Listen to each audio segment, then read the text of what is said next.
Le Val d'Oise s'affiche comme l'un des départements de France où les électeurs ont le moins voté. Moins d'un Val-d'Oisien sur deux s'est rendu aux urnes, 43,91% de participation, 10 points de moins par rapport à 2012. Une participation également bien en dessous de la moyenne nationale, historiquement faible.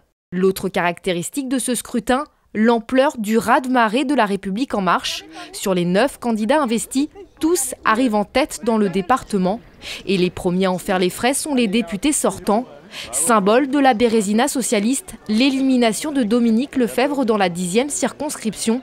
L'ancien maire de Cergy et président de l'agglomération de Cergy-Pontoise est éliminé dès le premier tour. Loin devant, le candidat La République En Marche, Aurélien Taché. Il affrontera la candidate de la France Insoumise, Katia Noix-Le-Danois, qui crée la surprise. Si les autres députés sortants ne sont pas éliminés, ils se retrouvent en ballottage défavorable, à commencer par Philippe Doucet, autre socialiste en lice sur la 5e. Qualifié de justesse, l'ancien maire d'Argenteuil affrontera la candidate de La République En Marche, Fiona Lazare.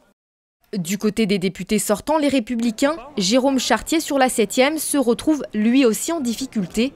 L'ancien conseiller spécial de François Fillon arrive second derrière Dominique Da Silva. Autre député, les Républicains en mauvaise posture, Axel Poniatowski sur la 2e circonscription. Avec plus de 10 points de retard au premier tour, le patron LR du Val d'Oise sera face au candidat d'Emmanuel Macron, Guillaume Vuilletet. Seul député sortant qui s'en sort bien, le socialiste François Pipponi qui arrive en tête sur la 8e circonscription. Le seul également qui n'avait pas de candidat de La République En Marche face à lui. Il affrontera Samy Debat.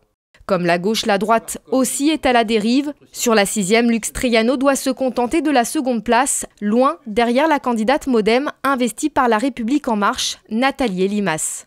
Même rapport de force sur la 3e circonscription, où Cécile Riac, la candidate de La République En Marche, s'impose très largement face à Nicole Lanaspre.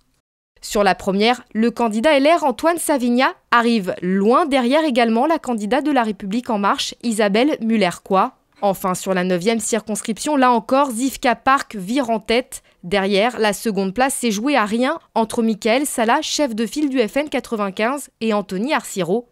C'est finalement le jeune candidat LR qui l'emporte de seulement 123 voix.